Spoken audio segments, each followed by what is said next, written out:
And welcome to Who's the Bossk? It's a Star Wars podcast from laughingplace.com. My name is Mike Celestino. I am your host. I am the lead Southern California reporter and editorial director for Star Wars content at Laughing Place. This is episode 90 of Who's the Bossk? And we are coming at you live from the Laughing Place YouTube channel today. We are going to be talking about the second episode of Star Wars, the Book of Boba Fett, which just premiered today as of this live recording on Disney Plus. The episode came out, and for that discussion, I have invited back on the show my regular guest and good friend who is here every 10 episodes on Who's the Bossk, David Murto. David, thank you for taking some time out of your week to come and chat with me about Star Wars again. Mike, thank you so much for having me back. I always have a good time. Happy New Year. How are you? Oh, Happy New Year. I'm good. You know, I've told you this before. I'm always so nervous before we start one of these podcasts. And last night I had a stress dream about it, that I dreamed that it was time for the show and I had forgotten to watch the Book of Boba Fett. It was so stressful, and I was trying to watch it while doing the podcast, and it seemed like these were all things I remembered happening instead of things I was seeing as they happened. And I'm like, well, it's really weird how you're remembering all these things in the order, exactly the order that they happened on the show. What else is going on? How are you? How's your New Year going so far? I mean, the New Year's going great. I traveled back to the Midwest for the holidays, and that was cool. They got a lot of COVID over there, so I was dodging it left and right, like I was Catherine Zeta-Jones in Entrapment going through all the lasers. So I came back healthy and happy, and so yeah. Oh, good. I'm glad to hear that. We spent the New Year's with you guys, so. Oh yeah, I remember that. Surprisingly, I don't remember a lot of that, but there's probably a reason for that. Yeah, joining us today, also on the show, as was last week, was my guest last week was Rebecca Mosley, and now she's back again, as she will be for all of these live Book of Boba Fett episodes, as kind of my, I call her my Andy Richter. She's going to be my Andy Richter for these episodes. Rebecca, thank you for coming back as my guest co-host and as kind of the tech person putting up all the images and stuff, because I don't know how to do it. Well, thanks, Mike. I'm excited, as always, to talk about the latest episode because it is fun to talk about it with somebody who's more knowledgeable than me. I am the Star Wars casual, and you are my Star Wars expert. So I am. Well, you've already sent me something today that I missed in my Easter egg post. So, but that's just thanks to Google. That's not thanks to a memory. That's just me kind of going, oh, I wonder, and then typing it into Google, not pulling it out of my own memory bank. Well, this is why I invited you here, because I feel like you're good at filling in those gaps that I missed, tracking that stuff down, and also helping out on the show and everything too. So thank you for that. All right, David. Thank you, Rebecca. You've been on the show. Good to see you again. I don't know if I said that. All right. Yeah. You guys have to say hi to each other too, I guess. Okay. Hi, Charlotte. Hi, Charlotte. We're going to be talking about the Book of Boba Fett in a little while. But first, we're going to do something that we do on Who's the Boss called the 5 Star Wars questions. David is a regular guest on the show. This is like his 11th appearance or something. 12th. But 12th. Okay. But he's never done the 5 Star Wars questions level 3 because it's brand new. Correct, David? That's right. Only one person has done them so far, and it was Rebecca. Only one person. Have you keeping track? You keeping a tally? I still have the tally going. I think episode 100 is a good time to check in on the stats. Okay. Do you think? All right. So 10 episodes from now, I'll hit you with some stats. Nice. Okay. The 5 Star Wars questions, level 3. You ready, David? Yeah, I'm ready. Okay. What is number 1? What is your favorite Star Wars book or comic, and why?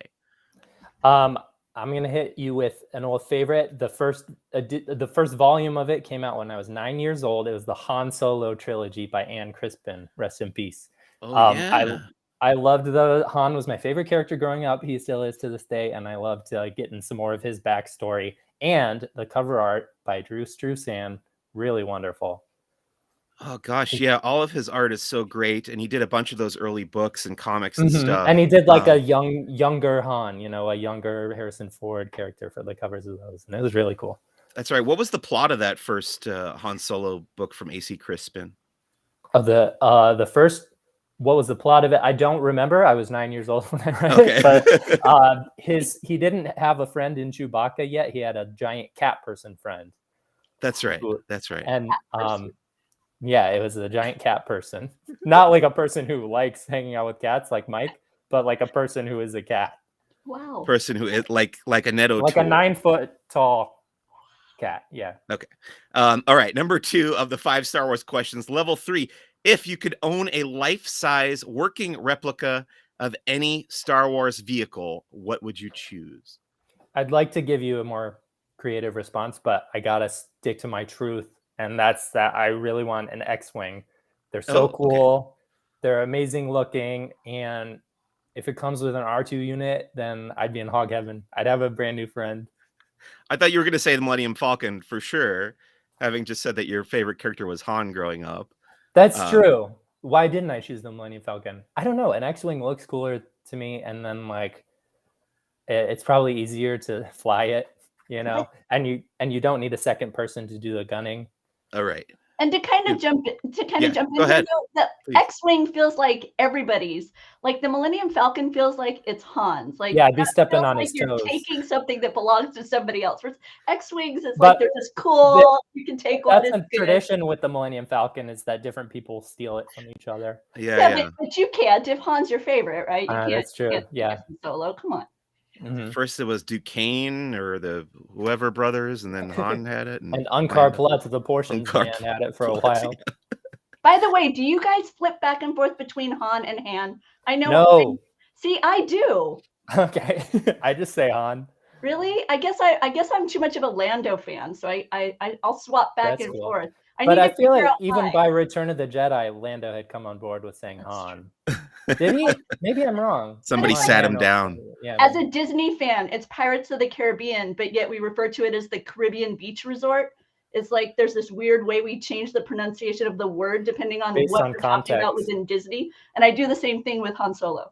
See, I said Pirates of the Caribbean once on a live stream, and people were making fun of me.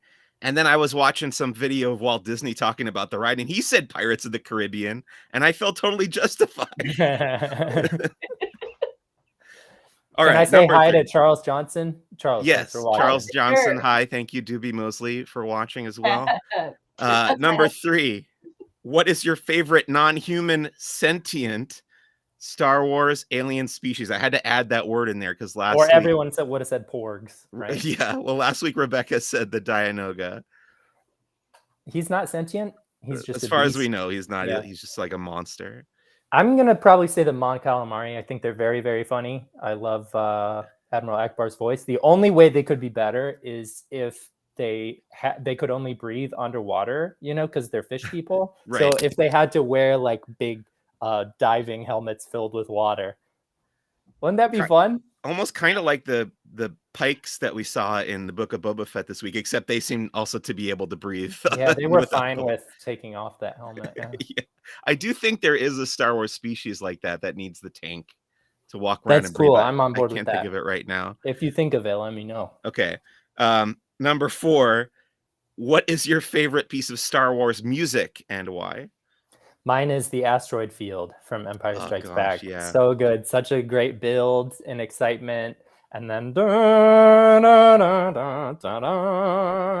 and just an amazing scene overall. So that's my favorite. Remember the first time I saw that in the theater was when the special edition came out in 97. And I was just like, I already loved the movies, but I was just blown away by that scene in particular, like how masterfully that whole thing was put together. And the music is such a big part of why it works, I think. Yeah. Well, it's a big difference between, we were just watching them on VHS tapes at the time and then seeing it in the theater. It's a really different experience. Yeah, absolutely. Okay. Final question of the 5 Star Wars questions, level 3. If you had the opportunity to go back in time and be present for the filming of any single Star Wars live action scene, which would it be?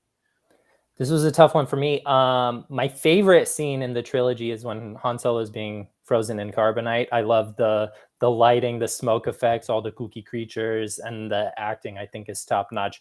But I think I've been present a few times on film shoots, and nothing drains magic out of an experience faster than actually being there for all the mundane, like boring, like setting up lights and getting everyone in their places and stuff. So I kind of don't want to spoil the magic of that scene, but I want to be there for something with Harrison Ford. So I'm going to say the cantina scene when he first meets Ben and Luke, because I would get to see some kooky creatures, and I'd get to see Harrison Ford and Alec Guinness, and what could be better than that? It's tough to beat. That's a pretty great choice right there. Can't argue much with that. Okay, that's the end of the 5 Star Wars questions for this week's episode, and that brings us to the Star Wars headlines segment for this episode, where we talk about some of the news coming out of a galaxy far, far away since our last recording. Okay, what's the first item here? We've got some big announcements coming out of Star Wars: The High Republic from Lucasfilm Publishing. Hi, Nathan Rita, coming in to join the chat there.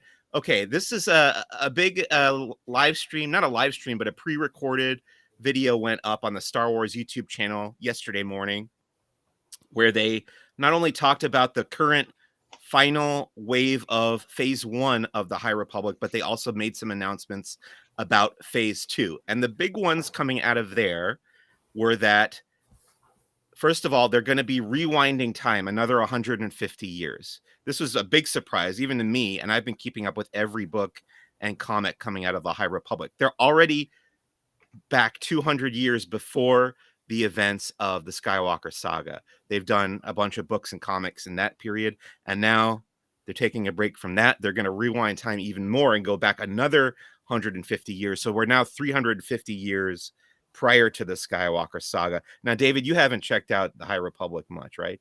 No, I haven't. At all. All I know about it is what you've said. Yeah.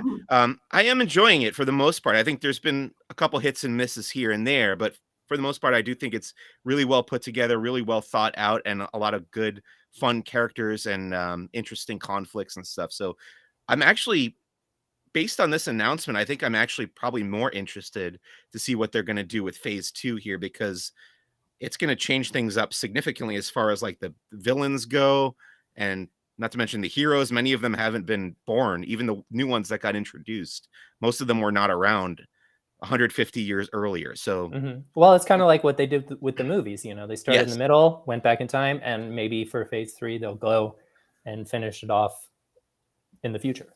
In the future of the High Republic, yeah. In our future, yeah. and their future, yes. That was certainly the implication in the press release that we received. They did mention that, following a pattern established by the original Star Wars movies. Yes. My question for you: Phase 1, they called it the Light of the Jedi. Yes. And you're near the end of that. Given that you've read through that, and now you know that Phase 2 is called Quest of the Jedi, you know, how would you kind of sum up the Light of the Jedi, and what does it make you expect for Quest of the Jedi? So I haven't done much of the High Republic reading. Well, I will say that, kind of skipping ahead here a little bit, but in my review for the final adult novel in Light of the Jedi, the first phase of the High Republic, I said that a more appropriate name for it might have been The Humbling of the Jedi, because this whole first phase was about, when it started, the Jedi had been at peace for hundreds of years. They hadn't really had an enemy to fight. So they were in a renaissance for the galaxy and the Republic, but they were kind of out of practice as far as like having a real legitimate threat opposing them. And by the end of those books and novels, they have found where their weaknesses lie, I think, in being a little bit overconfident in their abilities. And basically an enemy shows up that finds their weak spots and exploits it. So that, that's what I would describe as the big arc of that first phase of the High Republic. And then as far as like the quest of the Jedi, I don't really know what that's going to entail. And they haven't really said too much about that. But the other piece of big news that did come out of that video was that they revealed they're going to be adding 4 new authors to the publishing initiative. Do we have the list of names there?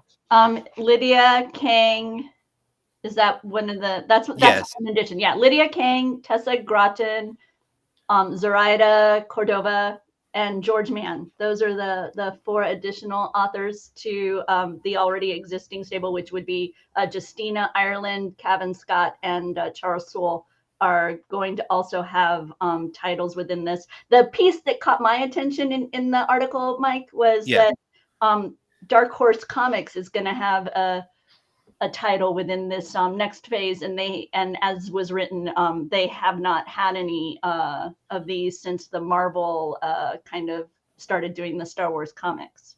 Right. Well, Marvel had the comics license originally in the 70s, going into the mid 80s, and then Dark Horse got the license, I think, in the late 80s, early 90s, and that lasted all the way up until like 2014, which is right after Disney had bought Lucasfilm, and then that expired.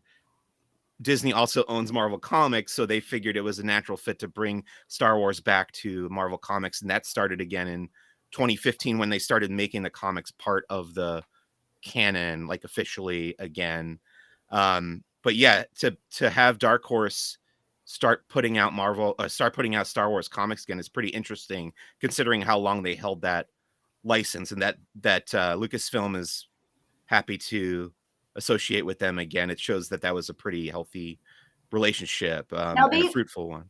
These 4 authors are all very familiar to you, Mike, because you've been reading some of their recent titles, because they have been involved in kind of other areas of Star Wars publishing. Did any of them, when you read them, did it kind of spark, or did you recall stories you'd read of theirs previously at all, or anything? Yeah, Zoraida Cordova had written Star Wars Galaxy's Edge, A Crash of Fate, which was a little bit more of like a romance novel set on Batuu. And I think that's kind of like, looking at some of the other stuff she's written outside of Star Wars, that's kind of her specialty. So she'll bring that romance element, I'm sure, to the High Republic. George Mann wrote Star Wars Myths and Fables and Star Wars Dark Legends, which are both short story collections. But they're collections of like stories that you would hear if you're like a child growing up it's in universe short stories that you might hear as a kid in the Star Wars universe. So I think he might be contributing to like the mythology of the whole thing. Who knows? And then the other 2, I think, had only done short stories for the From a Certain Point of View collections. And then one was like Tales of the Jedi and the Sith. So they hadn't written that much in Star Wars, but yeah, I'm looking forward to seeing what they do end up contributing to this, because everybody involved is talented in their own way, for sure. And I have your notes right in front of me. You're nailed it. That was all right off the top of my head. You nailed it. Also in Star Wars headlines for this week, I actually just read, before I took a nap, before I came on this show here, the new comic that came out this week. Oh, well, let's talk about The Fallen Star real quick. No, I'm sorry. No, that's fine. Yeah. Sure? Okay. So yeah, I had written and published the review of Star Wars: The High Republic, The Fallen Star by Claudia Gray, which is the final adult novel in The High Republic Phase 1 by Claudia Gray, who's written a bunch of Star Wars stuff before. Really good. I thought it started off a little slow, actually, but then like once it gets going, it's like action packed, and it reminded me a little bit of the Poseidon Adventure. Seen that film? It's basically like a disaster movie with the Jedi. That made me want to read it. Yeah. So for that reason, I would recommend it. There's still a lot of characters, and I think that's my big complaint with the High Republic, is they kind of threw too many characters at us all at once. But that becomes less of a problem as the novel goes on, for reasons that I won't go into. Oh, okay. But yeah, I think people are gonna dig it. Some people are gonna. I know people get attached to these characters in these books. Like I've seen a lot of people tweeting about how they don't want their hearts to be broken, and that may or may not happen in this book. But yeah, I won't spoil too much, other than to say it's really well written by Claudia Gray, and I'm looking forward to reading more of that. And then we've got a comic this week that I have not had a chance to write my review yet for. This is Star Wars Dr. Aphra, Volume 2, number 17. Aphra is an archaeologist she's like a rogue archaeologist who kind of rides the line between good and evil. And she's actually discovered this ancient sect that tried to replicate the dark side of the Force with technology, which is pretty interesting. And this is this thing she's holding on the cover here, I think it's called a thought dowser. And it's one of the artifacts that they use to try to replicate Force powers just using ancient technology. So some interesting stuff going on in there. That's Dr. Aphra number 17 by Alyssa Wong. It's available now at your local comic shop. Going on to the Book of Boba Fett news. I know Disney put out some numbers about how many people have watched the first episode. Is this something that Disney's been doing a lot of, Rebecca? Not that I'm familiar with in regards to Disney Plus. So this was a bit surprising to me. But I'm excited. I'm glad that we're finally beginning to see more reports of streaming numbers, because that was one of the things I enjoyed looking at back in the day, like the Nielsen ratings and that kind of scenario. But this one did better than Hawkeye. So yeah, it seems like when they're particularly proud of how something did, Mhm. they'll put out the numbers, right? And then like something like Togo, which is a movie that I enjoyed that no one else watched. We'll never hear how many people watched that. You'll never know. But yeah, did pretty well. 1.7 million households times however many people per household watched that. Saw the first episode of the Book of Boba Fett. Then we also got some new posters, some character posters, right? Yeah, hang on. I'm Sure. pulling it up for you. I think the first one was the Major Domo, played Love by the that guy guy. from Veep. Love how he talks with his hands. He got his own post. Were there any more? And Was then that's also the Oh yeah. That's yeah. Jennifer Beals' character, whose name is I don't know. Something. I'll pull it up. Hang on. It's something Star Warsy, that's for sure. Madame Garza. Yeah, Garza? there we go. Madame Garza.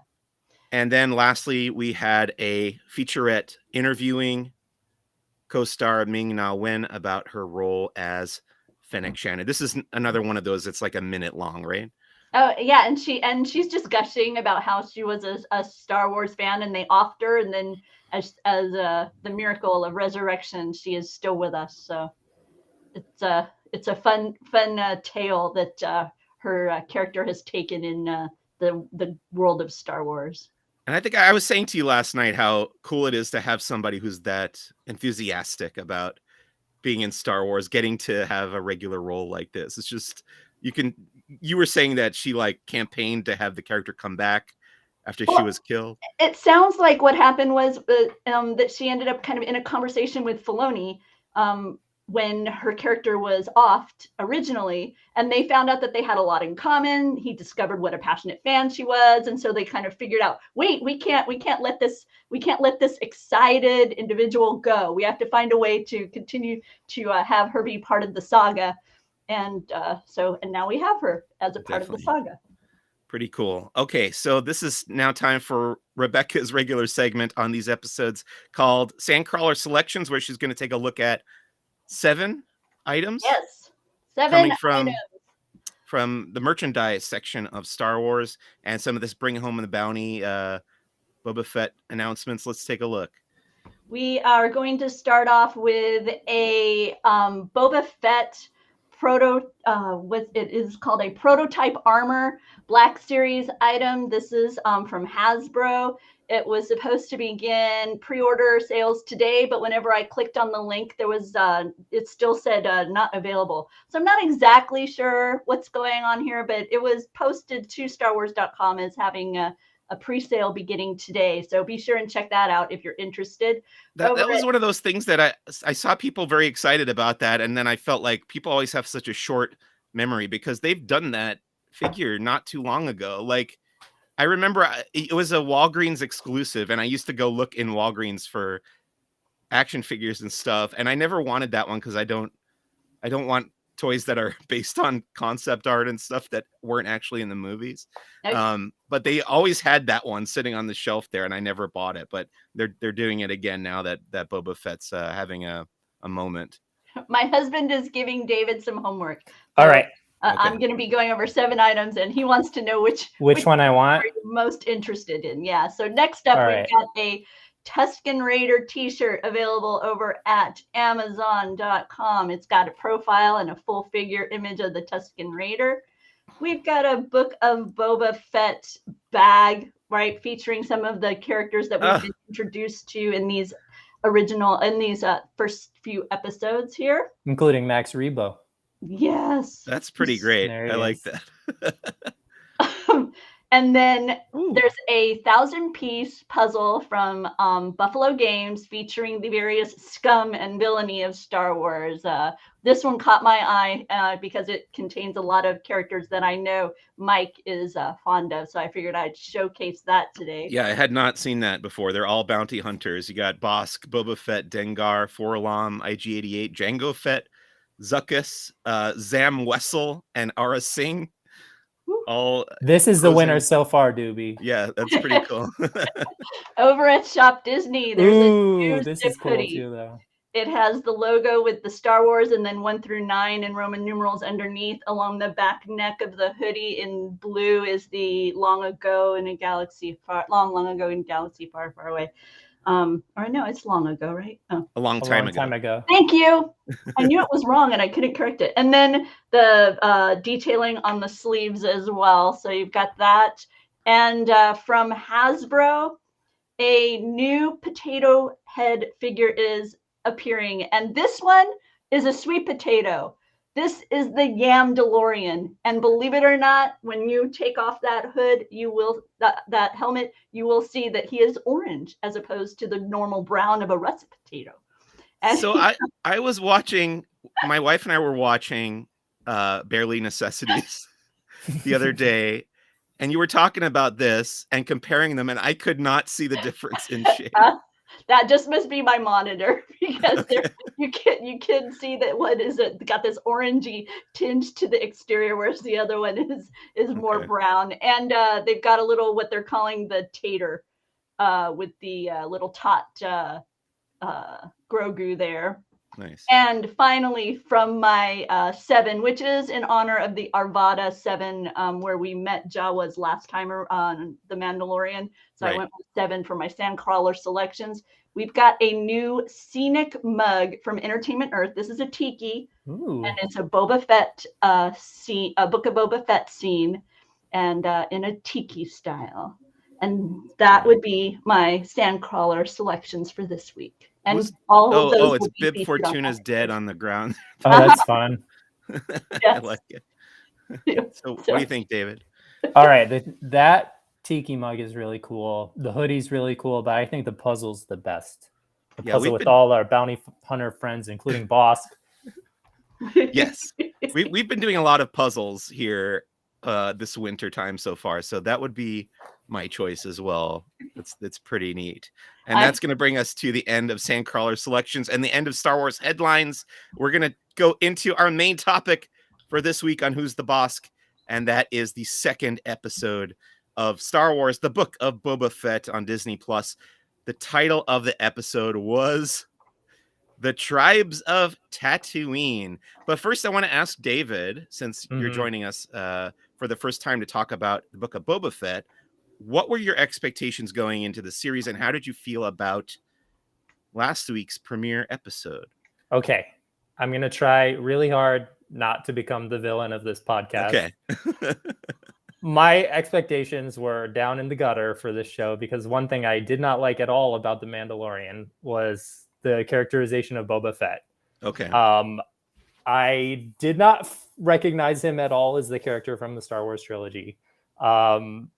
The Boba Fett that we know from The Empire Strikes Back and Return of the Jedi, I think, has 4 lines across both of the movies. And in the Disney shows, he is very chatty. You can barely get a word in with this guy. And in the trilogy, he's a relatively slender guy who's more fearsome because of all his gear and stuff. And Temuera Morrison is a very large, muscular man. So it looks like he put on about 50 pounds of muscle when he was down there in the Sarlacc pit before he busted it out. And, I think of Boba Fett as like a ruthless assassin. he has a reputation for disintegrating people that we learn about first thing in Empire Strikes Back. But in the show, he goes out of his way not to kill anyone, and he seems like a generally like pretty cool guy, you know. And he was like a terrifying villain, you know, from the movies. So I don't know. And the suit, like the armor, doesn't look as cool anymore because like it doesn't fit his body type right. The black undergarment doesn't look as good, especially whatever's going on with the neck. I don't know what that is. And like we loved Boba Fett in the movies because he was so cool and mysterious. You know, we didn't know about him. We only knew he had a reputation. And so the Mandalorian and Book of Boba Fett in particular are really kind of disarming that and draining a lot of the fun out of that character. So that was a major hurdle for me to get over when watching this show. But my trick was, once I started thinking of it, this is not the Boba Fett from the movies. This is a completely different character that I'm just starting at zero with. Then I started to enjoy the show a lot more. Yeah, I would say that I recognize all your issues and agree with some of them. And I think a lot of it comes, a lot of it comes from our knowing the character very little from those 4 lines or whatever he had in the original trilogy, and kind of building up the mythos around him based on that. And then kind of having the rug pulled out from under us with the prequels, as far as, what we knew about Boba Fett changing so much in Attack of the Clones, and them having to like go and, what do they call it? Retroactive continuity. Retcon, yeah. Retcon, yeah.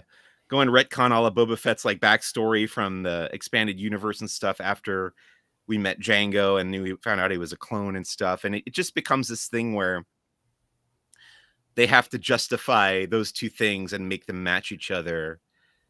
And yeah, at the same time, they want to make a likable character out of this guy who used to be a pretty straight villain.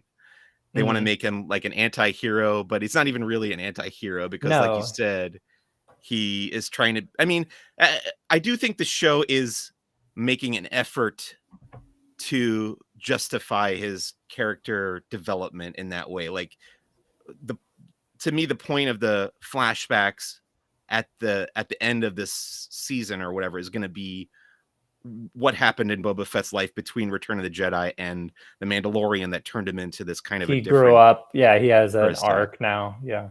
And the body type, body shape thing also jumped out at me. I think he's definitely lost some weight between Mandalorian and the Book of Boba Fett, but yeah, it still doesn't look like Jeremy Bulloch, little skinny, scrawny dude in the cool looking armor. So yes, I think your conclusion to watch the show as though he's kind of like a different character is probably the best way to go about it.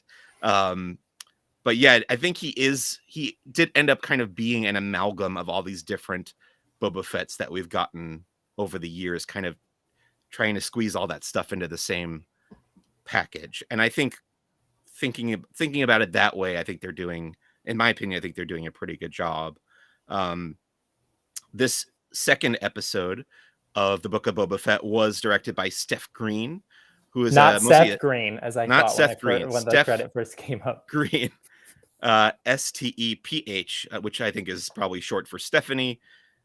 She is a TV director mostly. She's done The Americans, Watchmen on HBO, The Bates Motel, and a bunch of other episodes of TV. And I think she's proven herself to be a pretty good director. What do you think of the filmmaking, the technical side of this episode? It was great. Yeah, the action sequence in particular was really well handled. And yeah, I have no problems with that side of it at all. Right.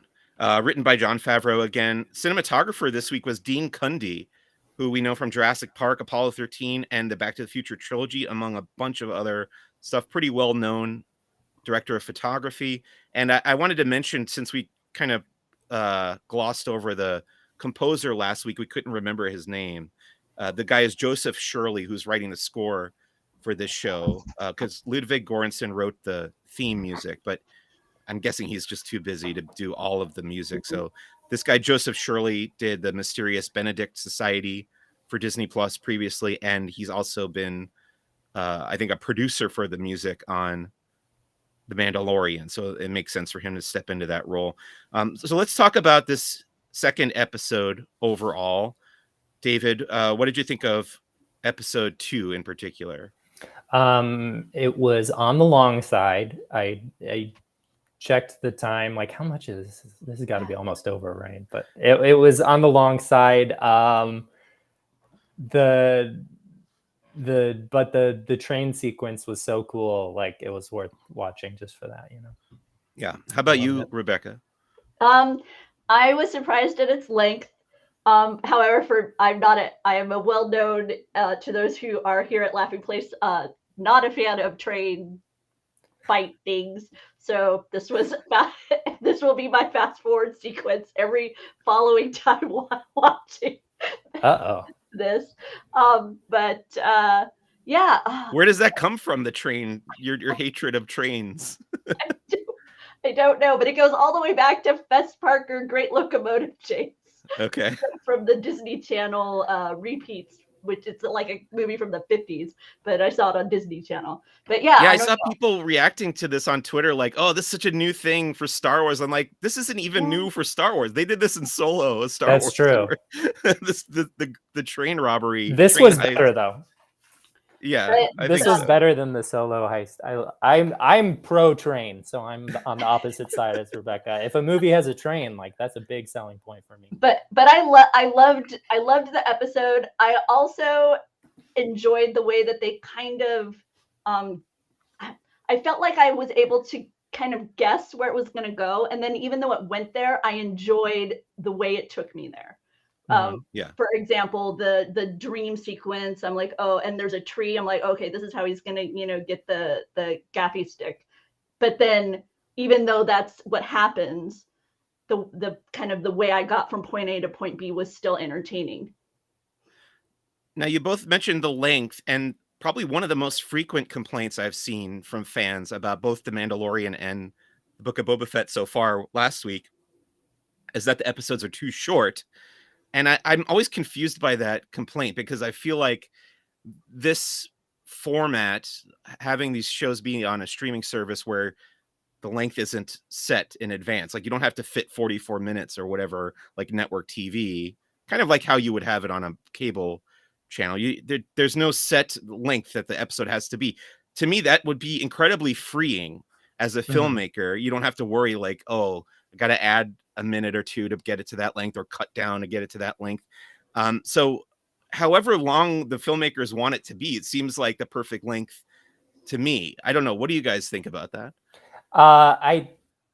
This was a big problem for me, like when streaming shows first took off, is that I think there's something to be said for having those constraints. It really makes you like watching a sitcom when it had to be 22 minutes, when it had to have those act breaks, is very satisfying, because they're going to build something exciting is going to happen every 8 minutes. Or same is true with dramas. But like, look at Arrested Development season 4 when it was on Netflix, and they just let all the jokes go on way too long, and they totally just lost the pacing of the whole thing and just became a mess. But as regards to Book of Boba Fett and The Mandalorian, like they're like the truest version of Star Wars as like the sci-fi the weekly sci-fi serial. Yeah. So like, if anything, it should be like 15 to 20 minutes. Don't you think? Now that would really make people angry. Doobie asked what we would cut from the episode to bring it down a little bit. Oh, he thinks the length was perfect, but motorcycle training, no, that was very funny. Stick molding, that part went on a little too long. What would we cut? I guess the biker gang sequence where he goes to fight those guys. That was. I don't know.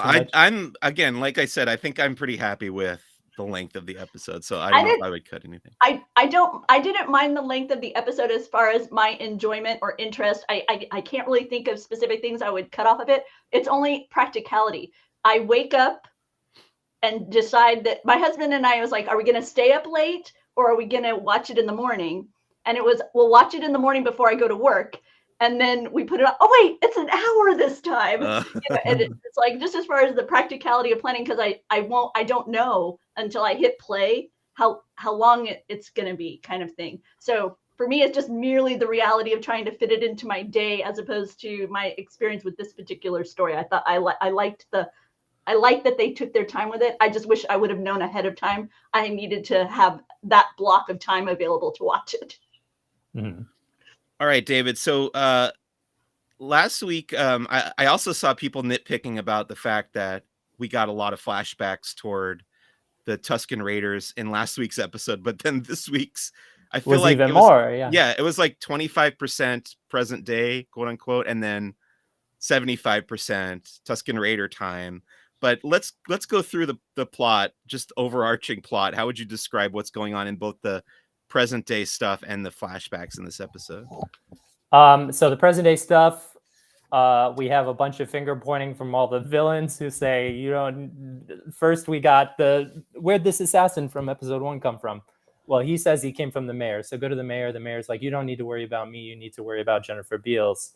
They go to her and she's like, you don't need to worry about me. You need to worry about these twin Hutts who have a weird relationship with each other.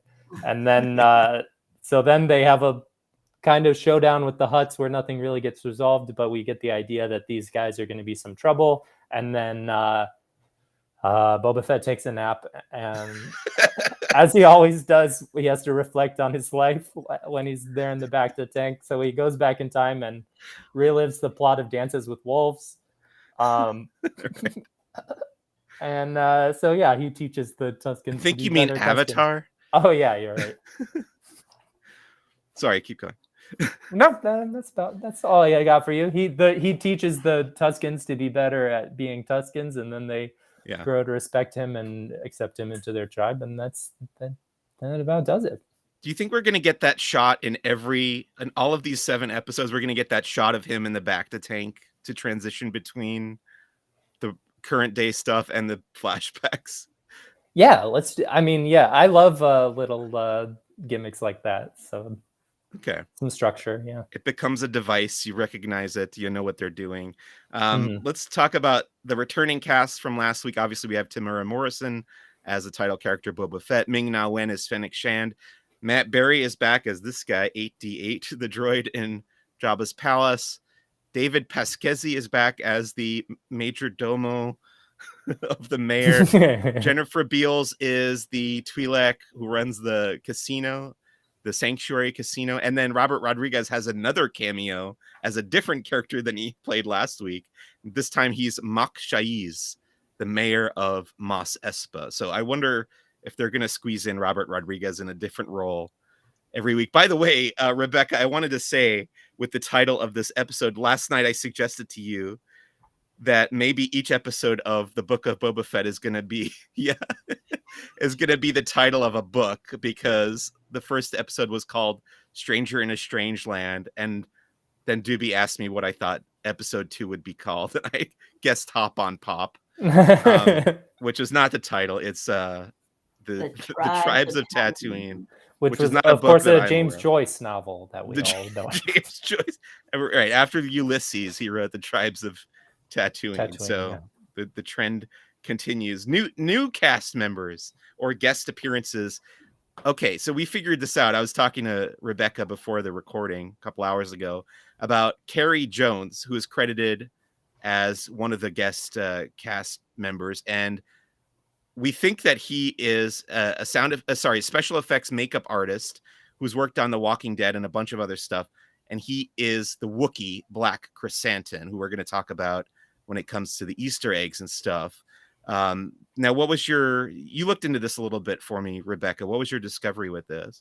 Oh, well, I just, it seemed like a lot of Carrie's credits were more kind of a behind the scene nature, special effects or maybe cosmetic effects supervisor. And then also a couple of very large full body costume type creepy creatures like Predator, that right. type of thing. So I'm assuming that Carrie is of a stature, as was exhibited by this monstrous Wookiee that I'm sure we'll talk about in a little while. But we are going to get into him for sure.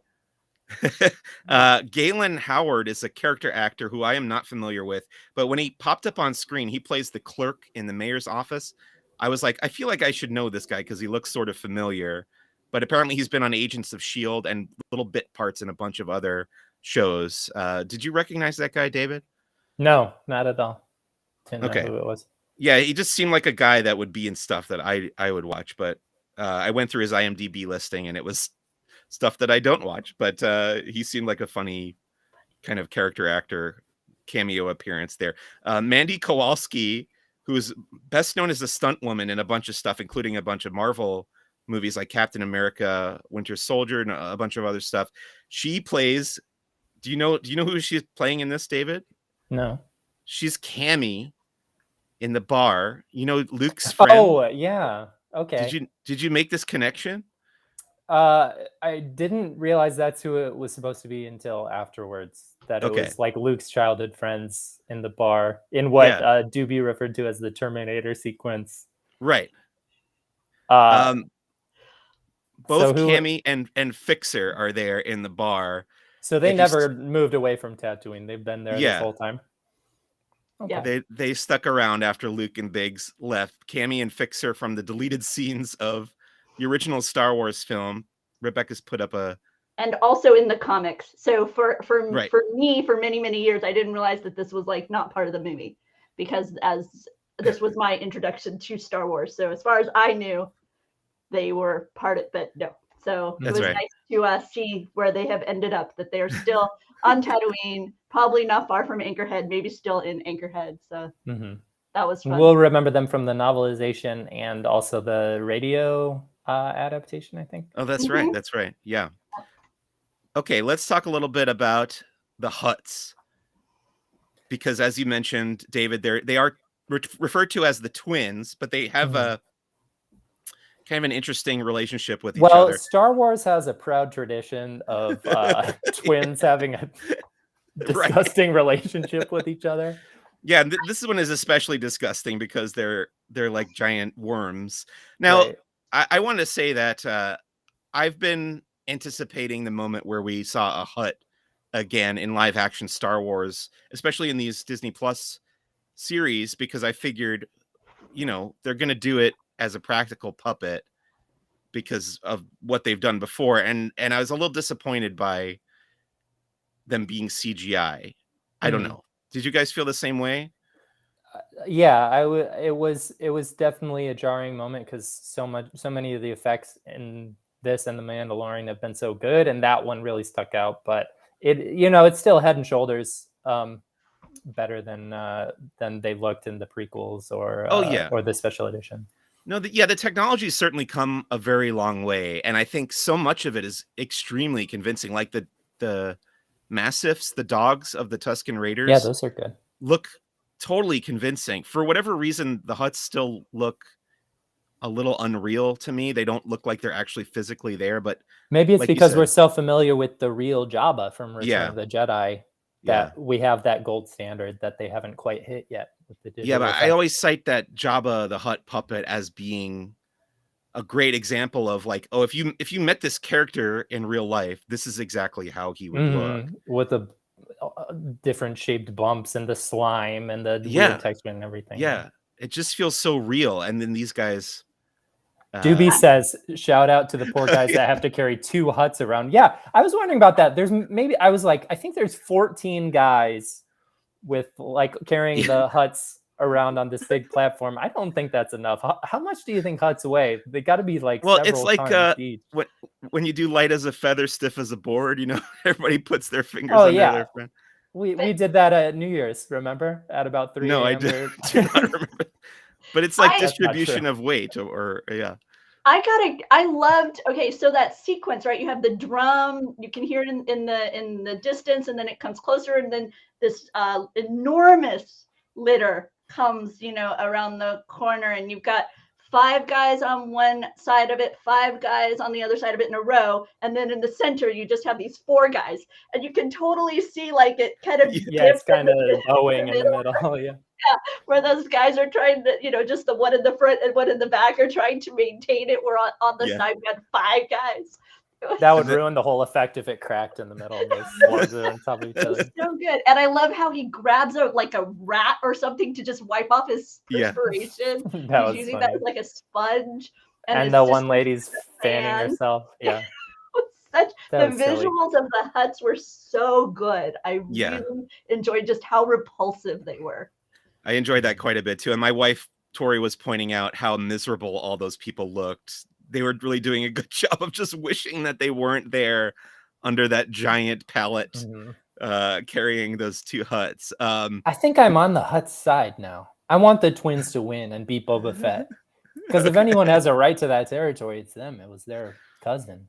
Sure, yeah. But it was really wild, like you say, because they're twins, how they were sitting in kind of a yin-yang. They're like leaning on each other. They were kind of almost like woven together because they're slugs, so it was like kind of wild. I like I don't want to think too much about this. Doobie asked if they were conjoined twins. I had that thought too. I think they were just laying on each other, but I was wondering that as well, but I don't think so. I think they're two separate beings, just happen to be adjacent. I like Boba Fett's line about how the twins were too wrapped up in like the bacchanalia of Nal Hutta or whatever to become involved with the politics of Tatooine, which he was wrong about, of course, but then that put like this awful image in your head of like, what are they doing on the Hutt homeworld if they're this gross out in public, My question to you guys, who do you think actually sent the assassin? Now, the implication is that it may have been these Hutts, but they don't really directly address that. We don't get a definitive answer yet. Oh, I thought it really was the mayor, but... You thought it was the mayor? Yeah. Rebecca? I feel like we're going to have another shadowy figure. Like there's something else is out there.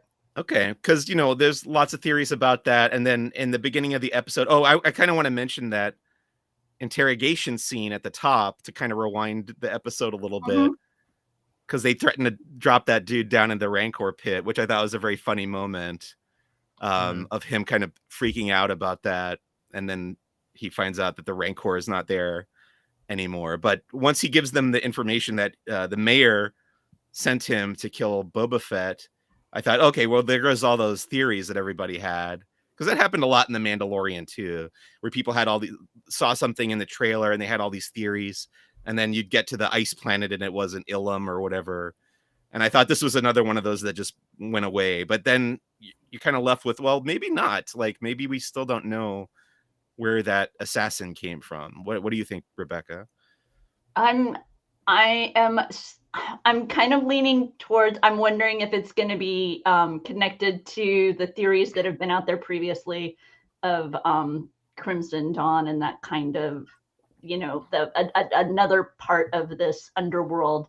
I'm not I feel like all the fingers pointed were all wrong, and there's yet another bad guy on the horizon who wants power. But that Rancor pit was very clean. Somebody tidied it up. It off. It was so clean. I was surprised. There weren't even like bones, it was like off on the side or something. It was just like nice and tidy. Anything else we could say about the present day segment, which is kind of like the opening couple sequences before we move on to the flashbacks? I think we got it. Yeah. No, I think we're good. It was a classic example of that scene that's in every show at some point of someone saying, "You can't go back there," and them running past and opening the door. I think that contractually has to be on every TV show at some point. Right. I had DMV flashbacks. I don't know if it hit you guys that way, but it hit me that way. Oh, this feels like he's walked into the DMV. I really liked the Ithorian character of the mayor, and it was one of those things where I was kind of looking for the seams and wondering, like, is that a practical puppet or a CGI character? And the fact that I couldn't tell, if I found out that it was CGI, I would be perfectly happy, because I couldn't tell, and that to me is the mark of excellence when it comes to visual effects. So no matter how they did it, I was very impressed. I bet it's like a CGI enhanced puppet. Yeah, it could very well be, and that because might we've seen be how cool the puppets of that what are they called? Ithorians? I've heard Ithorian, I've heard Ethorian, yeah. Okay, but we met one at Doc Ondar's, right? So we know Yes. in real life they can look really cool like that. And, yes. And for me, it was I want to amend my answer to who do I want to hang out with, because he grossed me out. So I'm like, nope, I don't want to hang out with him. He made me no. I thought I did, having experienced the mayor. I'm like, nope, I'm good. I've had enough Ithorian in my life. So I love how he sounds too. I love how he talks in his weird Ithorian grumbles, and it just automatically gets translated through that voice box that he wears. Pretty cool stuff. Let's go to the flashbacks, the back to nightmares, which start off with him training to use the gaffy stick to fight, and then there's kind of like the drive-by shooting, right? Is that pretty much the next thing that happens? Mm-hmm. Yeah. So the this. Oh, what did you think that was coming out of the desert when they first heard that noise? I thought it was a Sandcrawler or something like that. I thought it was going to be like a crate dragon, but then I was like, well, they kind of already did that in The Mandalorian. And then it looked to me like a giant snake. I had all these things running through my head of what it could be. And it turns out it's this big train that's being driven by the Pike Syndicate that we've seen in the Clone Wars and Solo Star Wars story. I don't understand why they ever use trains in Star Wars if you've got spaceships that can go, out in the atmosphere or whatever to the other side of the planet. But whatever, it doesn't matter. It was fun. It's obviously very heavily influenced by Western cinema. I was thinking back to, watching The Great Train Robbery in film school, and like every other Western movie that's ever come out, including, Back to the Future Part 3. I remember seeing when I was 10 years old or whatever in the theater. So many movies where they're running alongside the top of a train, and then all the way up to Solo, a Star Wars story, where we've seen that before. Did it remind you guys of anything else specifically as far as like the influences go? Beyond like Western influence? I don't know. Anything like, because there's that whole scene where they're training to ride the speeder bikes. I think, that reminded me of Driver's Ed. Yeah. But very funny. It's definitely like played for laughs. And then once you get to the Doobie said Snowpiercer, which is a sci-fi movie set on a big train with Chris Evans. Maybe because I'm watching Ted Lasso. Maybe because I've been watching Ted Lasso, but for me it kind of was reminiscent of those like Bad News Bears or those kind of films where you have the renowned coach coming in to help the underdogs. Right, yeah. Or any sort of Rocky, like where at the beginning of the montage everyone sucks, and then like a minute later they're good. Yeah. What about? Go ahead. No, I liked it. I like that one guy who tried to jump from one speeder bike to the next, kept falling over. Felt bad for him. How about the droid engineer on the train? That was awesome. That reminded me of that character in Spirited Away who has like 6 legs and like runs the bathhouse. That's right. Yeah, I hadn't thought about that, but yeah, there might be an influence on this as well. But yeah, he was he moved so quickly and flipped all those switches, and you could see like what he was doing to line up the power source or something and get things working again after they had blown up something at the top. And then the way he just kind of like jumps out the window and escapes and scuttles off on his little spider legs. I love the idea that like it probably would have, you probably could just at that point, if you're going to have a machine driving another machine, just make the one machine have all the programming it needs to drive itself. But it's way funnier to have a separate machine who's in charge of driving it. Yeah, I feel like something happened in the past of the Star Wars universe where they must have come up with the droid first. Like droids existed first, and then they invented all this other technology, and they had their droids like run that technology instead of like building the computers just into the. But the spaceships also have computers that live inside their brains too. So why aren't they able to? I don't know. It doesn't really make sense, but it's fun. And that's all that matters, I guess. I was surprised that it wasn't careening towards something.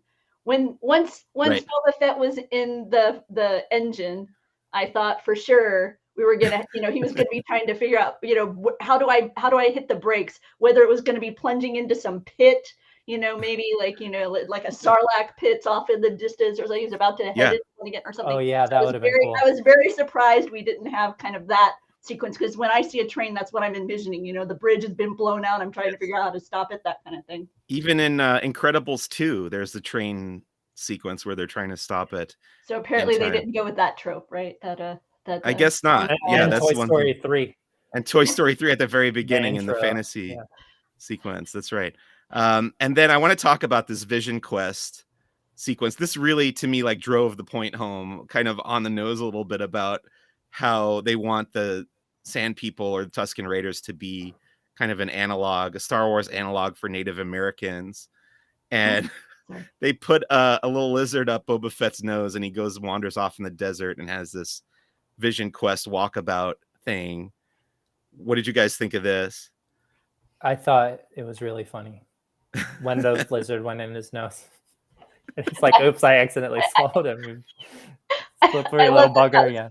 I love that was his reaction. Exactly. I swallowed it.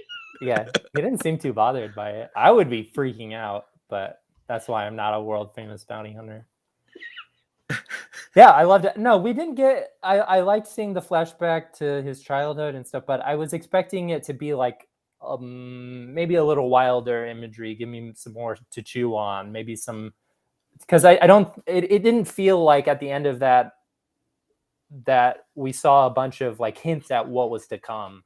Right. We just saw a tree, and we saw a bunch of Jawas around the tree. Did you think we saw Jawas around the tree? Okay, when we saw it, there were a lot of little red eyes in the tree, and I was like, I did think of Jawas, but I wasn't sure because you can't really see the outlines. But then in the end credits, they showed the concept art for that scene, and they were Jawas in the concept art. So that's kind of what sold it for me in my memory, I think. But Doobie said he didn't like the druggy sequence. They could have cut it.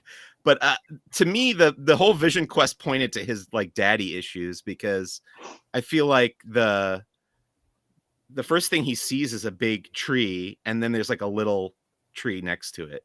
And the first thing I thought of when I saw that was, okay, he's thinking of his dad, and then he's the little tree there. And then like the sand turned to the waves of Geonosis, where he was born. Of Camino, yeah. Camino? Which one's Geonosis? That's where the arena is in at the end of episode 2. It's been too long since I played Battlefront, I guess.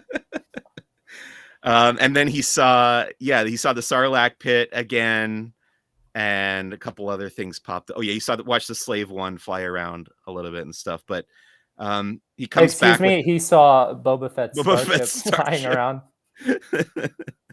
He comes back with the stick. So I guess the tree really existed out there in the desert somewhere, and he comes back with the stick that he's then allowed to turn into his very own gaffy stick that he designs and builds himself. And then our own Kyle Burbank from Laughing Place suggested that we now could have a gaffy stick building activity at Star Wars Galaxy's Edge, which I think would be pretty cool. Anything else to say about the Vision Quest sequence? Rebecca, do you want to bring up the Easter eggs? Yeah, as far as the sequence goes, I found it really, like, I don't know, spiritual in nature, because you're dealing with a lot of points in time of his life that are like the water element, which is common with like a baptism or a renewal or that kind of thing. And so I felt like with, you have him on the water planet, then, when you see his dad fly away, that's like a defining moment. And then you have him in the Sarlacc pit covered in this goop, and that's a defining moment. And then now you have him kind of out in the what is a desert, but in this particular moment, he's, making his way through water to get to this gaffy, to this tree that ends up being the guy. So for me, it's kind of like an indication of like yet another moment of rebirth, or maybe like another chapter or something like that. I thought that was really cool. And then the other aspect of this Vision Quest kind of segment was the discussion he had with what I'll call a chief, for lack of a better word, the leader. Was just, you could see that there's a difference between the Tusken Raiders, because previously we've seen them and they're very brutal, and even their housing was different and their clothing was different, and it seems like this particular tribe has dealt with the outsiders in a very different way than the other Tusken Raiders we've encountered before within Star Wars. And so I found that very interesting because, he talked about how some have taken kind of a violent path, whereas we chose to hide. And Boba in essence says you shouldn't have to hide. And Right. And so it's just I appreciated that aspect of it too, because it reflects a reality of history too, Yes. just what we've seen within our own society. So it was like all that was very intriguing and interesting to me. And I'm interested to see, because I think this story keeps setting us up for a moment in time with Boba Fett, because I think he's kind of right now a dual nature with what you're used to, David, with he blew up that guy who was trying to kill him in Mos Espa. With the restaurant, yeah. Yeah, he just boom, a second thought and he's gone. Whereas this other moment, he gives, he doesn't kill the guy right off that he has in front of him. And I feel like we're being set up for that to be kind of this continuing duality of his persona, and I'm not sure yet if we're supposed to see that as an evolution or if it's going to be that he's just kind of has this duality. I'm intrigued where they're going to take the character.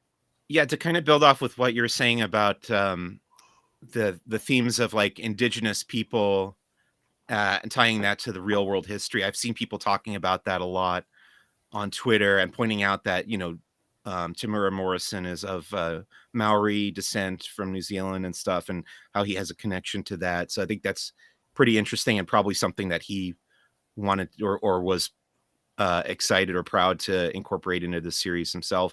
And then I've seen people talking about this whole idea of rebirth as well, and how kind of crawling up out of the Sarlacc pit does represent a change for him as a character. And again, tying that back into what David said earlier about almost kind of thinking about him as a different person. But yeah, I do think we're going to get more of that evolution of Boba Fett as the series goes on with these flashbacks. Let's take a look at some of the other Easter eggs. If we can just scroll through this article here. Yeah, we got to see this path leading up to Jabba's palace again from Return of the Jedi, where we saw 3PO and R2 walking up, and then Fennec Shand brings that assassin up the path in this episode, as well as the giant door that opens up to let Luke and the droids in Return of the Jedi. One of my favorite Star Wars insults, Ichuta, is said by the assassin to Boba Fett, which we first heard in Empire Strikes Back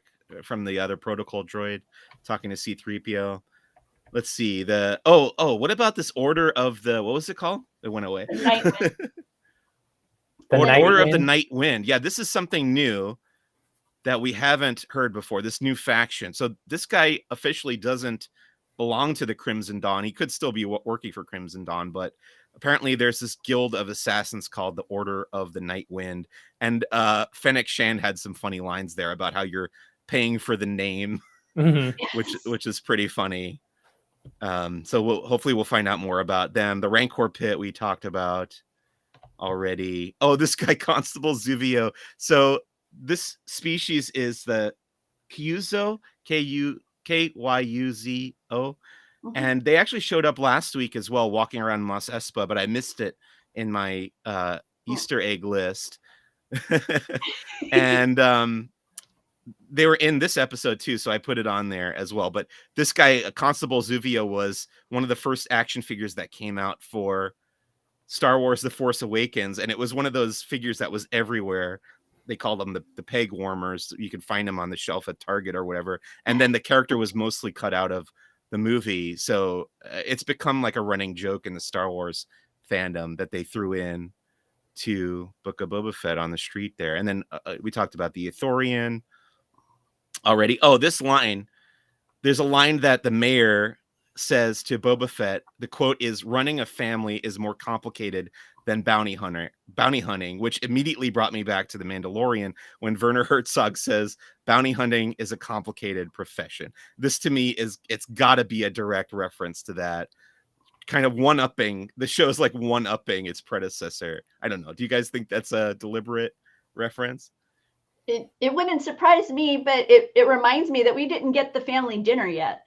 that Yes. sequence that we saw in the teaser. We haven't had that moment. Yeah, it's weird because that scene that we've seen in the trailers with Boba Fett and Fennec Shand sitting down with the Trandoshans and the Aqualish and stuff, it seems like it would have come at the beginning. So either they cut it out or we're going to get it in an upcoming episode, but either way it seems odd that we haven't seen that yet.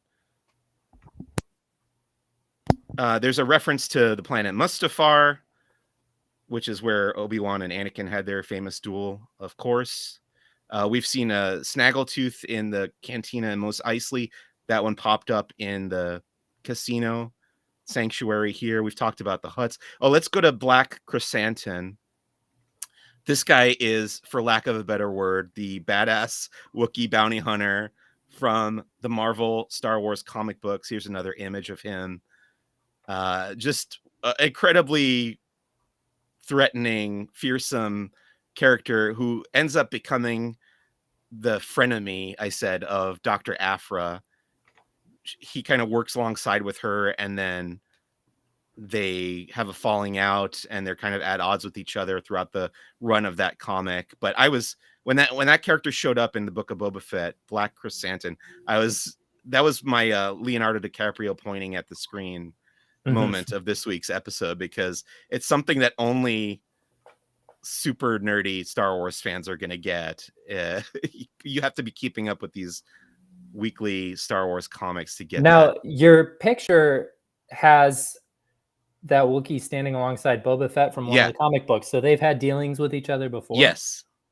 Will they reference that in the show? I don't know, and I doubt it, but yes, they have worked together in the show, and they've been at odds in the show as well. So they do know each other, at least in the comics. In the comics expanded canon. Yeah. I don't know if they'll ever mention that in the show, but I have a feeling we'll be seeing more of him, and I'm looking forward to him fighting whoever he's going to fight. Actually, when he first popped up, I thought, because I've predicted that Chewbacca is going to show up in the Book of Boba Fett, and now I want to see Black Chrysanthemum fight Chewbacca. Okay. I think that would be awesome.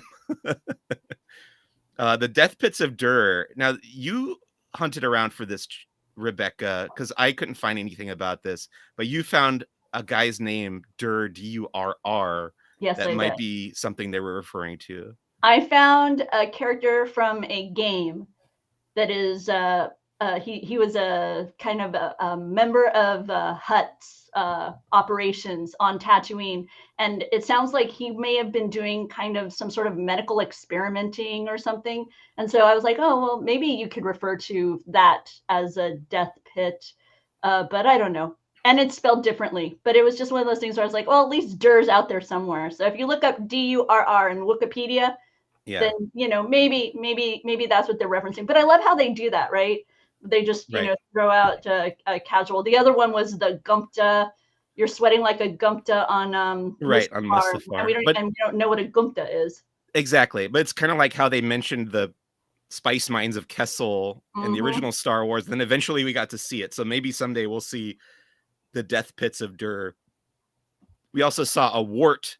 This guy is outside Jabba's palace in Return of the Jedi, and he like sticks his tongue out and eats some kind of bug or something. He's also in Oga's Cantina. If you go to Star Wars Galaxy's Edge, they get the eggs out of his tank to put in your drinks. But in this episode, one pops up out of the sand and the Tusken Raiders shoot it. I think they're probably going to eat it, but that's when the train comes out of nowhere. What drink at Oga's Cantina contains the eggs? I want to know so I can remember not to order it. Boy, that's a great trivia question that I am going to blank on right now, but it's one of them. Jabba juice. Am I right about that? Yeah, I think it's Jabba juice. It came to me. I'll take a blue milk. These things are kind of like a desert anglerfish, right? They burrow under the sand apparently, and then they like just attack you they like lure you and they attack you from beneath. They're horrific creatures. When I was reading about that Wikipedia, they're horrible. They're kind of like that monster last week too, but like a smaller version of it. The Ray Harryhausen monster, as he they use those gelatinous bubble things in the drink to, I guess, represent their eggs at Oga's. Yes. I'm gonna take one home and try to hatch it. The popping pearls. Yeah. Popping pearls, yeah. Ooh, yeah, not my But yeah, if you idea. look on both sides of the bar in Oga's Cantina, there's a tank with a wart in it. It's an animatronic creature there, and you can see the eggs and stuff. The Pike Syndicate we talked about, these like kind of fish-like people who run this the spice mines of Kessel that we saw in Solo, a Star Wars story. They've been in live action previously, which is cool. Oh, this I thought was an interesting connection. The funeral pyre that we've seen kind of a bunch. They do it for the Jedi, they do it for the Jawas, and then they do it here for the Tusken Raiders. So it's kind of like a recurring image that's come up. Not a lot of graveyards in the Star Wars universe. Right. They're efficient about their space. You don't see a cemetery. They'll just burn everybody. The cycler rifle, we know from the original Star Wars film. The Tusken Raiders kind of sniper gun that they used. This was the biker gang was made up of an alien species called the Nikto, which is a reference to the day the Earth stood still. And they've been around since Return of the Jedi on Jabba's skiff. Now, I don't know if this is too obvious, but I did notice that their speeder bikes had the same symbol that was graffitied on the side of a building in the first episode. Yeah, I forgot to put that here, but yeah, it's a good connection to make. So in the premiere episode, he saw that gang spray painting that logo or symbol, insignia, whatever, on the Moisture Farm building, and that same symbol is on the speeder bike, along with a different symbol that we're going to talk about in a minute. We talked about Fixer and Cammy already, and we talked about the train heist, the macro binoculars from the first Star Wars movie. Now, I was trying to think about the timeline of this because I should go back and look, but in The Mandalorian, the bounty hunter Toro Calican has to give his macro binoculars to the Tusken Raiders. And then in this episode, the Tuskens have a pair of macro binoculars that they use to look at the train. And I thought the timeline didn't quite add up enough for them to have gotten it first. So this might just be another pair. I don't know. What do you guys think? Yeah, I agree with that assessment because it feels like the flashback part of Book of Boba Fett is well before the events of The Mandalorian. That's what I was going to say. What's next? The Dune Sea is just a part of Tatooine. I like that a little bit of information we got about how it used to be an ocean and how it's since dried up. We've talked about the Vision Quest. We saw how Boba Fett got his black robes. This was the second time we've seen him get dressed by someone. The initial episode, we saw the Gamorreans put his gear on. Yeah. And then in this episode, we saw the Tusken Raiders put his... thank goodness. I was just going to say, thank goodness he got a new outfit because in both the first episode and this one, there were like low angle hero shots of him wearing like what looks like long underwear. And it totally like diffuses like any sense that he's a great warrior. That's what I said. You have to accomplish so much in Tusken society for them to just give you a change of clothes. Like he's wearing these tattered long johns for the entire 2 episodes that he's hanging around with them. The building of the gaffy stick actually reminded me a little bit of the Mandalorian when he goes to the armorer and brings her the best guard. She makes him his armor and weapons and stuff. But it's also kind of a like Arthurian fantasy mythology kind of thing where you're having your own sword built or crafting it yourself, stuff like that. And it makes me anticipate such a scene in Ahsoka or Obi-Wan. Like I feel like we're gonna get this with a lightsaber in one of those series. Okay. Somehow, some way, we're gonna see similar. So that's me wondering and hoping maybe. Could very well happen. Oh yeah, this is the last thing on this Easter egg list.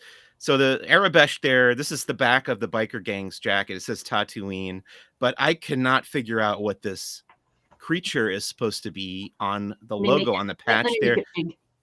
And then it's also spray painted on the speeder bike. But to me, it looks like a gorilla with the barrel like Donkey Kong.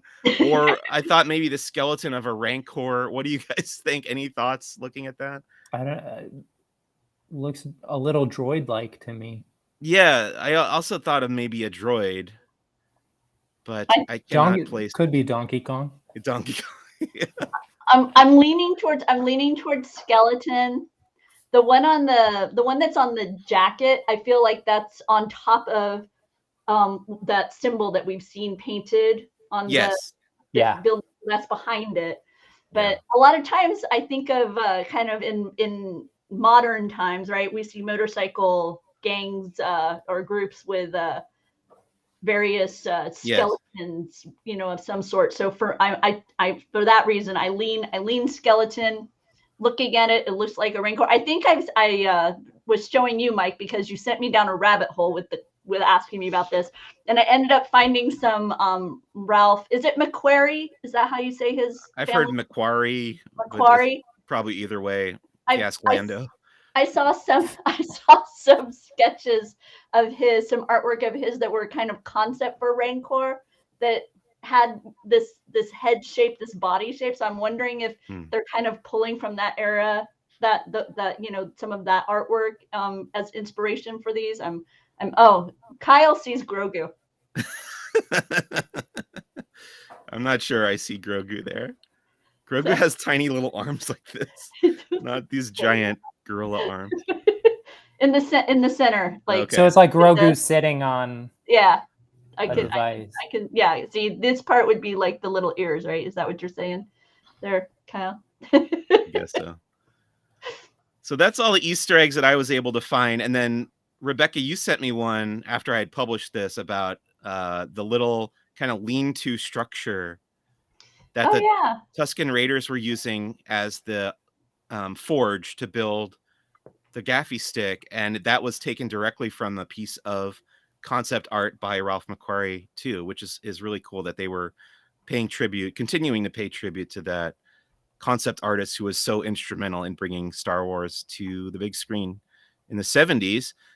What are you guys hoping to see next week? We've got 5 more episodes left of the Book of Boba Fett. What do you hope we get, David?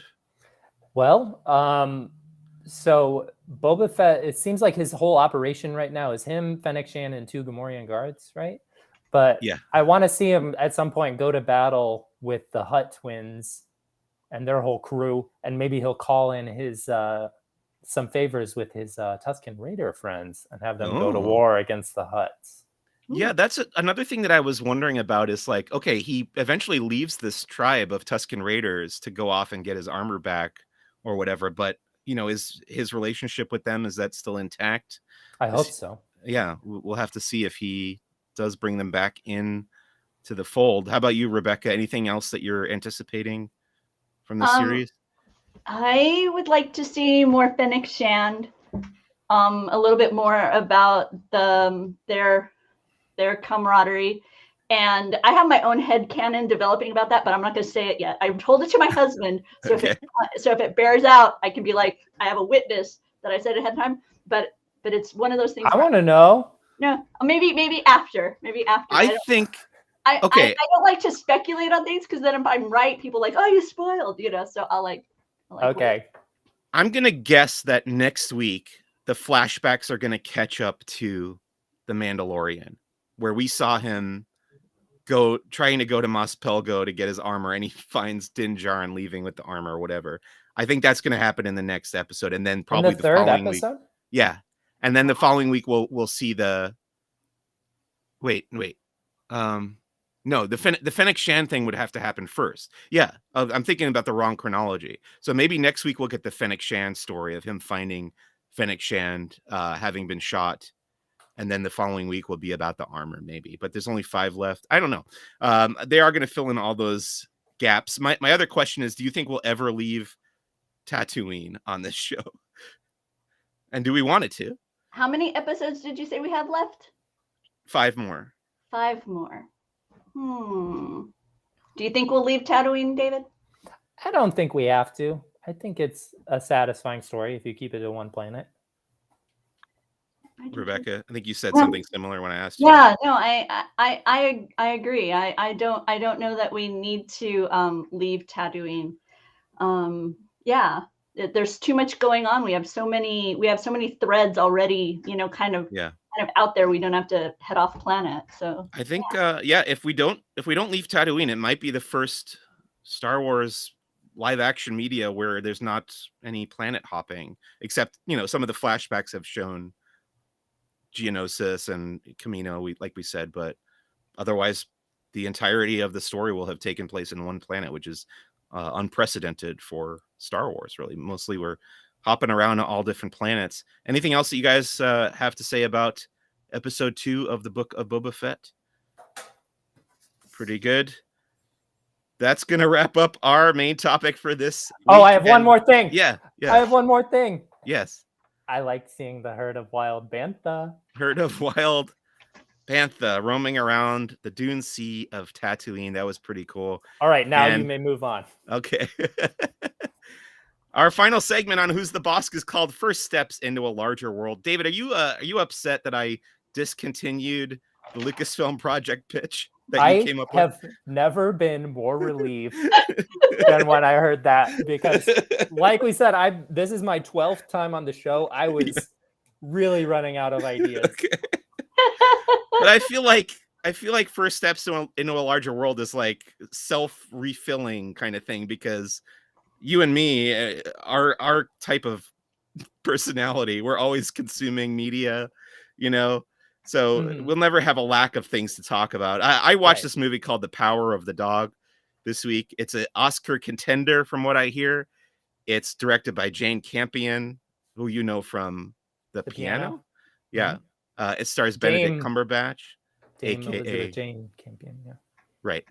Doctor Strange, Jesse Plemons, Kirsten Dunst in this movie. It's a very heavy drama. It's also got some dark twists. Did you see this?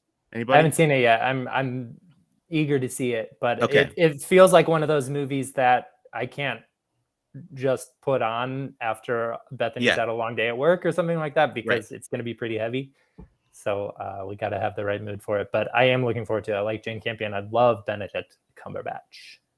I won't say much more about it, except that I was worried about halfway through that it might end up being a little cliche. And then by the end, I was like, you know what? It wasn't cliche in the end. Good. So I was pleased with it in that way. How about you, David? Have you been enjoying any media outside of Star Wars? Yeah. In the new year so far, Bethany and I went to the movies a couple of times. We saw the Nightmare Alley remake, which was good, but the Tyrone Power one is way better. Okay. But then we saw Licorice Pizza, and I really like that. I can recommend that. I can't believe there's a new Paul Thomas Anderson movie and I haven't seen it yet. Just like the confluence of all these things going on at the same time, and I don't want to oversell it, but I think it's his best movie since There Will Be Blood. Really? Oh wow. Yeah. Okay. Yeah. And I'll get out there. It's like in that classic Paul Thomas Anderson way. It's not exactly funny, but as much as it's very amusing, and I just had a goofy smile on my face through 90% of the movie. Okay, looking forward to it. How about you, Rebecca? Let's see, I'm finishing off and then somewhat restarting, because I popped in and out a podcast series where they've been doing a Lost rewatch. Oh yeah, you told me. It's a Lost rewatch. It's called Down the Hatch. It's from the post-show recaps podcast thread. And it's an 8-hour long podcast just on the finale episode of Lost.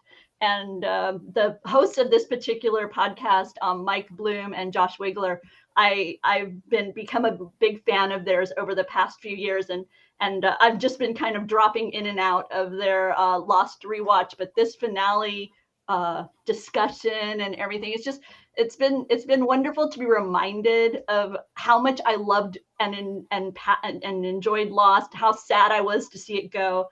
And it kind of has reminded me of why I love things like Lost or Star Wars, the various rabbit holes they send me down, all the different threads that are somehow, woven together. And for me, journey much more than I think I told you, the Sarlacc pit was a bit, I kind of wish I would have been left with a little less imagery with it. I wish I kind of, for me, that with Boba Fett, Book of Boba Fett, to tie it into Lost. Sometimes with Lost, when they gave me the answer, I kind of wish they wouldn't have, and I felt kind of the same way with Lost with Boba Fett last week. Right. I kind of wish it would have been him telling the tale over a drink or something, so I could kind of fill in those visuals myself. Now this Vision Quest thing, that those moments within the Sarlacc pit really, really grabbed me. I loved them so much more than last week. But yeah, so for me, that's where I am. I'm back in the world of Lost, did the finale, and now I'm picking off certain episodes that they've already done that I had missed along the way. So this podcast, every episode is 8 hours, or just the one about the finale is 8 hours? Most of them are between 90 minutes and 2 hours as they discuss each episode. But the finale episode was 8 hours. I think when they did the season 1 finale, I think it ended up being 5 hours. Okay. Now they don't do it straight. They take a break and then they come back, so that it's not like they've been talking. You're not getting two people who have been in an 8-hour conversation. I know, we're at 90 minutes now and my voice is ready to go. Yeah. Now that was an incredibly controversial show. Are they both like fans of it, or is there one lover, one hater, or it's fun? It's fun because they've kind of been on a journey with it where they talk about kind of how their opinions on certain elements of it have changed with time. So they talk about how they took it in the moment versus how they see it now. Because, like, for example, in the Mike Bloom, he actually has become a father since the first time he watched it. And so he talks, so they both are very passionate fans about it, about the show overall. I would say that one maybe is more embracing of the finale than the other, but both of them found it satisfying. I think is how I'd sum it up. But it's neither one. I don't think I would say either one of them hated it. Because I know there's like kind of some were very passionately disappointed. I don't think either one of them fall into the very passionately disappointed category. Okay. Lost is such a anomaly for me because I love it unapologetically, but there's a lot of stuff in it that I do not like. Totally. And I would also say, like, some of my favorite moments from the history of visual storytelling are in that show, like, ever. I could rattle off a list of like a dozen things that stick in my mind. Like, those moments, I'll never forget them. And I don't know. It's a weird mix of great and not so great, but I will definitely just like Star Wars. Yeah. Oh yeah. Exactly like Star Wars. Yeah. What a surprise that they both appeal to me. And one of the things they do in the podcast is they offer you certain sound elements of it throughout. I can't remember exactly how many specific sound clips they offer, but they do that each episode. And it's amazing how many of them are just score moments and you're instantly in that moment. And that was something we've talked about with Star Wars, where it's like you can hear a certain piece of music and you just know visually what's going on, or story-wise what's happening in that moment. And Lost also has that with the Giacchino score. So yeah, pretty cool. It's been fun. Remind us what the name of the podcast was.